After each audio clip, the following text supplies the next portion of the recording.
What's up, everybody? You could be listening or watching any show in the world right now, but I appreciate that you tuned in to the All Mikey one. Just to give you guys a heads up of what we're doing right now is I'm just interviewing different people during all of this quarantine that are having different types of that just have different types of lives, period. There are some people that are dealing with this who are out of work. There are some people who are dealing with this who are able to work from home. There are other people who are able to deal with this and able to go to work because they're considered essential. And then, of course, there's the people with families that are at home and kids who are no longer in school. So I just want to talk to different people about this because what that means is everybody can see everybody's different ways of dealing with this, so you don't have to feel so alone if somebody happens to be dealing with this in a way that you are. So again, thank you so much for listening, for watching, and check it out. Did you just puke on my screen? What the hell, man? A little bit, yeah, a little bit of puke. Sorry, the lighting in my bedroom is not the greatest. It's all right. It looks sexy. I'm drinking a Center Stage Amber Ale. Well, aside from the Oberon that I am currently drinking a lighthearted ale from Bell's. Also not great. It's all right. It's all right. Yeah, I've always I never was a Bell's. The things when Bell's got popular, I thought all fell off the map. I'll be very honest. Yeah.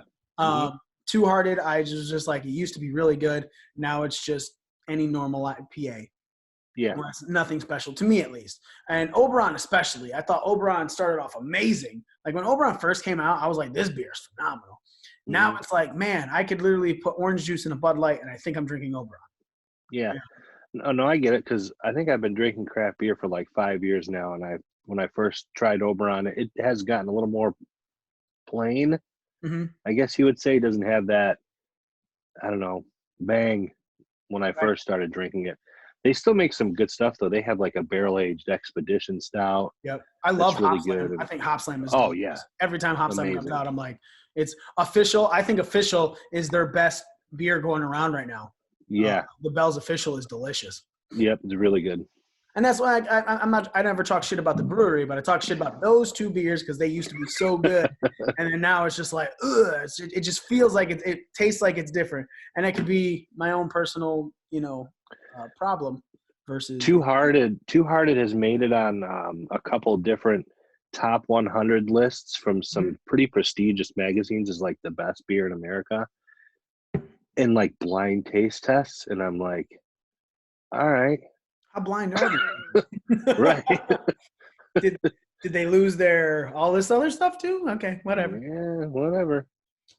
So folks, obviously if you're tuning in already, you see Nick and I, we're good friends. We're talking, having fun, just bullshitting about beer and everything. But this is a completely different situation for everyone, for anyone. The simple fact of the matter is we are living in times that are completely different. Governments have shut down. People have put stay-at-home orders. Us here in Michigan, Nick is from Michigan as well, we literally just got extended to April 30th today. Our phones and watches and devices all went off, scaring the absolute hell out of everyone. Completely messed up. A jerk session for me. I was really bummed out. But bottom line is that we are sitting here and trying to cope with, I guess, what everyone's calling the new normal. So Nick is a father of three, one of whom lives at home. And he also is married to his wife, Tracy, and her mother live with them. And she is one of the people that the government, the CDC, anyone, doctor who's talking about this are considered in that dangerous range. Like if they catch this, it is probably going to be a really bad time for them. I know that when I had it, the coronavirus, and I dealt with it, I know how difficult it was for me. Nick, do you know anyone besides me that has had any of these symptoms or has been tested for the COVID-19 coronavirus and has come back positive? Again, besides me. Other than you, no. I know one or two people that have allegedly been, I won't even say diagnosed. Their doctor said, oh, there's a good possibility that you have it. You should probably quarantine yourself. But other than you being the main one, no, not at all. Well, that's good. Honestly, Yeah. it's really good because the bottom line is I know a couple of different people who have had at least a handful now. And again, two people, myself included, had much harsher symptoms than other people. So obviously, we do a wrestling podcast together. And the Sunday when I realized I had it, I was like, I woke up with the fever and everything. I was like, I don't really have too much of a cough, but I'm not going to go in just because I have, the fever. And so I sent a message and I was like, hey guys, not coming in tonight. I have a fever, but I will be calling in to still be a part of the show. And then you had said that you and your family were discussing how important it was for you to go to the show because of your mother-in-law. Now, that's a completely different situation. So tell us what makes her more susceptible to everything with this? Just the age or like previous health conditions? Well, real quick before I go into that, my coworker, I don't know this person personally, a coworker of mine, his oldest child's biological father passed away last week from COVID-19. Yeah, Wow. and he lives in New York, I believe. Okay. So not somebody personally I know, but Still, um, you've been around the ring of people passing away. yeah, the Kevin Bacon rule, if you will. Yeah. So with my mother-in-law, she's in her mid-late 50s. She has some comorbidities that would put her at a higher risk. She does have COPD. She has some diabetic issues that she's concerned with. So there's some underlying health issues that would definitely put her in the high risk category. Were if she were to get the COVID. The Rona. that's what we call it now that we've had it. We're allowed to Yeah, call it the Rona. We can mock get it. the Rona. Get the Rona.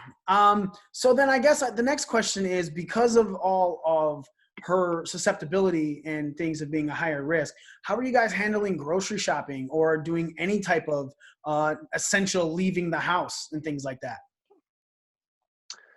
So for grocery shopping, we're actually fortunate enough. We have a little market by our house, Village Market. It's less than a 1 minute drive, and it's usually pretty quiet in there.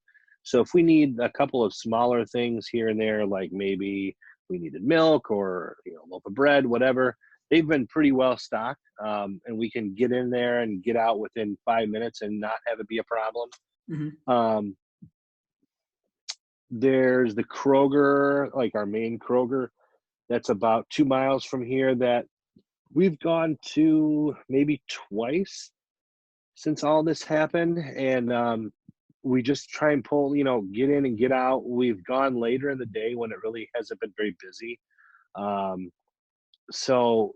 just, and I'm not going to lie, we haven't really been that careful.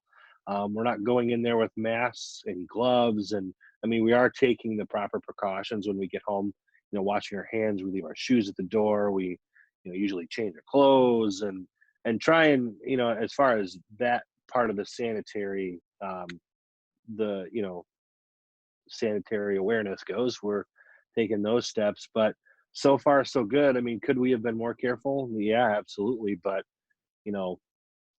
I guess maybe we have some form of a blinder up when it comes to it. So, Well, at the same time, though, I'm one of the people, even though I've had it and everything, I truly believe that there's overbearing type of fear that seems to be coming out. Like, it's like, oh, you yeah, have to do this, you have to do that. And it's like, no, just take proper steps to be sanitary and healthy, and that's exactly what you're doing. Obviously, if you're coming home, I know the Kroger by my house, I can go up to get a basket and they're like, hey, yeah, do you want me to spray that down for you? Or they got people, they already have baskets sprayed down, and sanitized. So it's not like your hands aren't going where other people's hands have been left with germs and everything like that. So it's not, I don't want to say like, it's like I think you're just taking proper steps rather than some of these people who are going a little bit too far, and I think that's just as bad as not going far at all. yeah. Well, and that's the thing is, we obviously haven't been taking my daughter out anywhere really. I mean, man, it's been just about 30 days that she's been in the house, other than like going outside to play. Mm-hmm. And she's been out of the house twice, once to go get pizza and she stayed in the car. And the other time, today, we actually went and got White Castle. Nice. And, we sat in the drive through for a good 4.5 hours at this White Castle because they're slow as fuck. Um, so that's really the only time she's gone out. And today she wanted to wear a mask in the car because a family member made some homemade masks, and my mother brought them to us last week and had some like kids designs. She just wanted to wear a mask. I'm like, Callie, you don't have to wear a mask. We're gonna be in the car. She wanted to anyway, so whatever. Hey man, yeah, let the kids have fun right now. So how are Yeah, you guys going about, like you said, she's been out of school for 30 days. Like we got that it definitely happened. So March 16th, I believe, was the first day that the kids yeah, no, it wasn't, because I got out of work and I think it was later in the week, if I'm not yeah. mistaken. For us, her first day off was March 13th. Okay. We got the phone call. Man, it was like 11:30 at night on the 12th. Um, so she had that day off, and then they were just going to roll the entire time off into her spring break, which inevitably Yeah. turned into the rest of the school year. So Yes. Okay. So that's what it was. Yeah. The Thursday before my last day of work, we got, all these schools are starting the 16th. But yeah, my daughter as well, Michaela, got the 14th off, which is the Friday. No, Friday the 13th. yeah. Yeah, 13th off. So what have you guys been doing, like as far as education or types of learning programs, like just so it's not like she's going into, how old is she? She'll be 8 in May, Eight so in she's May, 7. and so Yeah, next year she'll be in what grade? 3rd. Third. So what is she Yep. doing? What are you guys doing and stuff to have her finish up some of the back end stuff, so it's not like she's going into the third grade a little bit behind? Well, that first week they were still trying to get some things organized to determine what they were going to do. Fortunately, we have the option, well, the luxury, I guess you would call it, that she has a Chromebook that the school has distributed Mm-hmm. to all the grades. So she got to take that home, and they've been able to go on an app called Seesaw, and her teacher goes in usually every day and throws a couple of assignments on there, just real quick, simple things, mostly math. Maybe there's some reading materials that she's put on there. Nothing like too drastic, just to kind of keep her busy for an hour or so every day, keep her brain moving. Mm-hmm. Um, so things like that. And I think now that the school year has been officially canceled for the rest of the year, I think we'll start to see more and more things like that, for the rest of the year, but nothing too crazy. All right.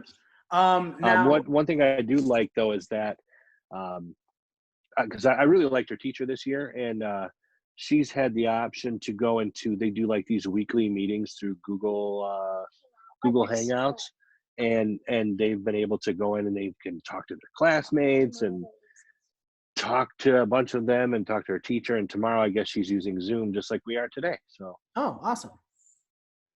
She seems really excited about that. yeah. So I guess my next question is, so you and Tracy are still some of the few people that are able to work from home, not like one of the essential workers where it's like you have to go into work, but you're able Right. to work from home. How has been working from home been for you and for Tracy? So far, come on, put your hand down. This little one, it's been with her, it's been a little bit of a handful, but so far so good. Yeah, we are the company. We actually both work for the same company, and we just work in two different departments. So our company manages durable medical equipment benefits for like Blue Care Network, Blue Cross Blue Shield. There's a couple of East Coast insurances, one in Wisconsin. So she does a lot of the member benefit part, and I do the contracting part. So she's on the phone all day and just constantly hammering down, whereas I'm just kind of sitting in front of the computer and responding to emails and taking care of some of the back end things. I'm not really on the phone very much, so my day isn't quite as busy as hers.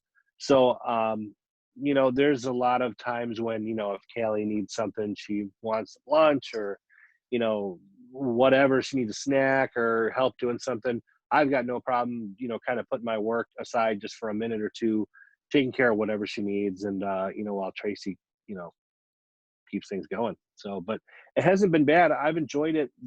I don't think I could do it permanently though. I want to, I like the social interaction. We work with a lot of really cool people. So I would still want to go into the office 1 or 2 days a week just to kind of get out of the house and get Mhm. there. And, but it's been kind of a blessing in disguise too. We're not spending as much money and, Yeah. not really using any gas. So, That's one of the things yesterday was one of the beautiful days in Michigan that are going to come around once every 3 weeks right now. And I was able to walk around and I was having a conversation with my friend. It was like, that was the thing. It's like, you get these unemployment checks, right? Because I got my first unemployment check last week and I'm like, man, how am I going to survive off of this? This unemployment check is like nothing. It's like, sure. compared to what I made at work, it's 2 days of work for me that I get in a 2-week unemployment check, right? Hmm.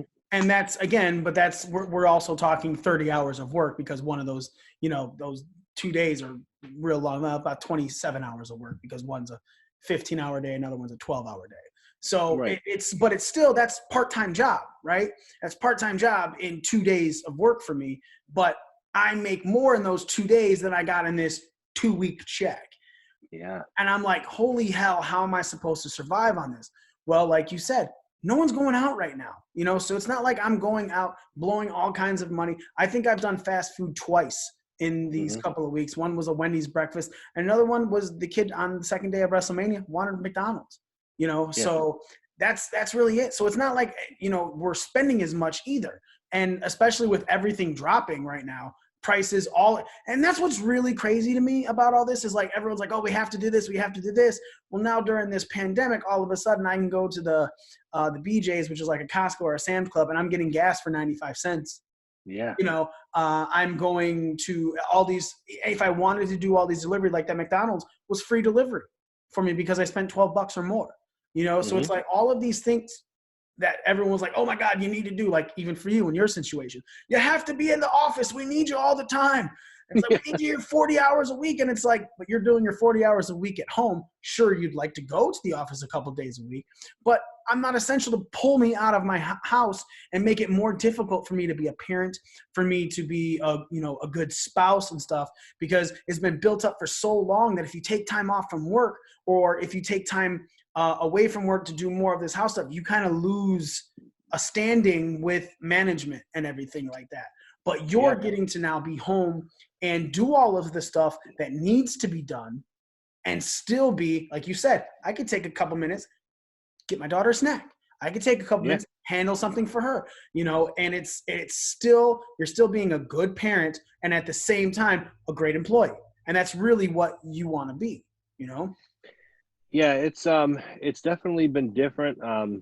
But yeah, I mean, you can kind of get the sense that, she's getting a little stir crazy, as you can see in the Yeah. background behind me.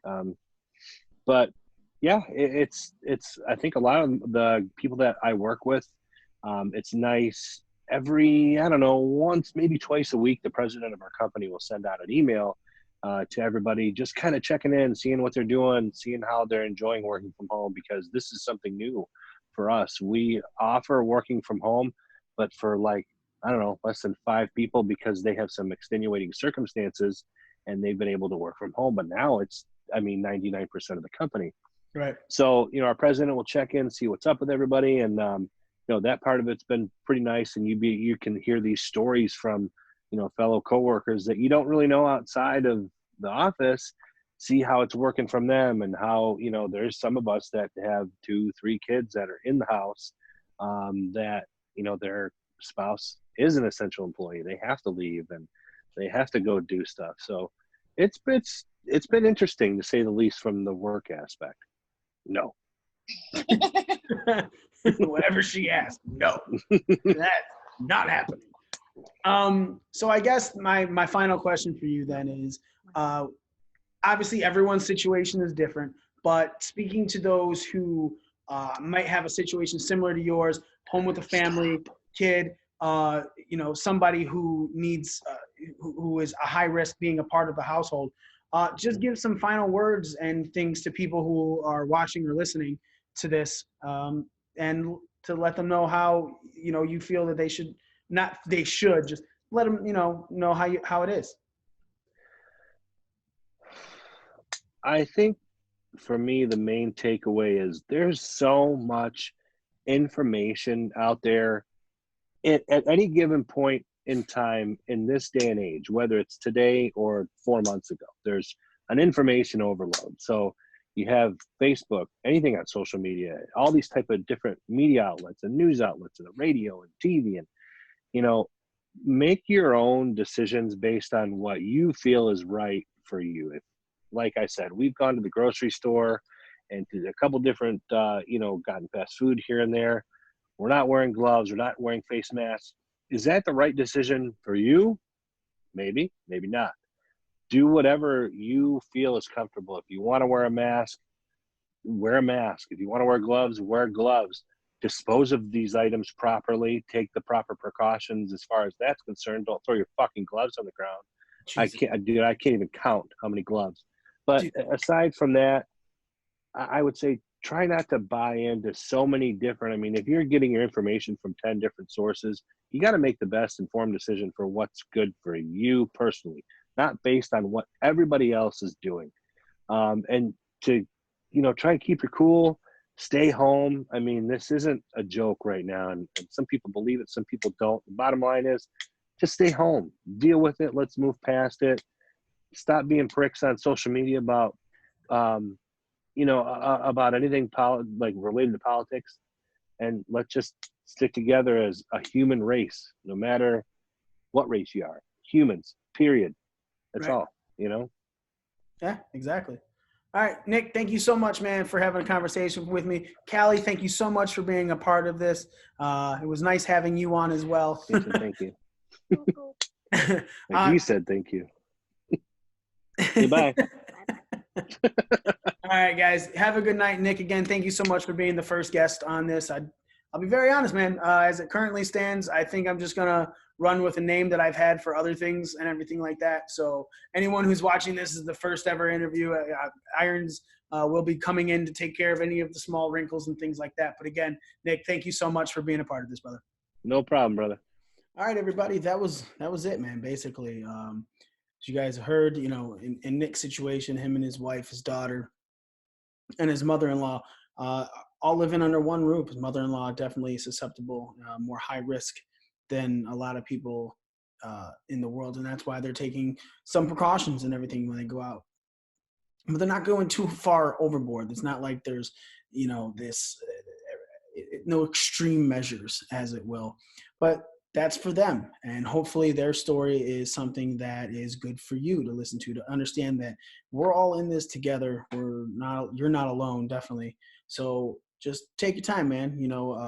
Enjoy the ride. It sucks that we're all stuck at home and everything like that. But, the better we take care of ourselves right now, the better it is for the future, especially as highly contagious as this disease is. Tune in for the next one, hopefully within the next couple of days. Appreciate you guys listening. Appreciate you guys watching. And I'm out.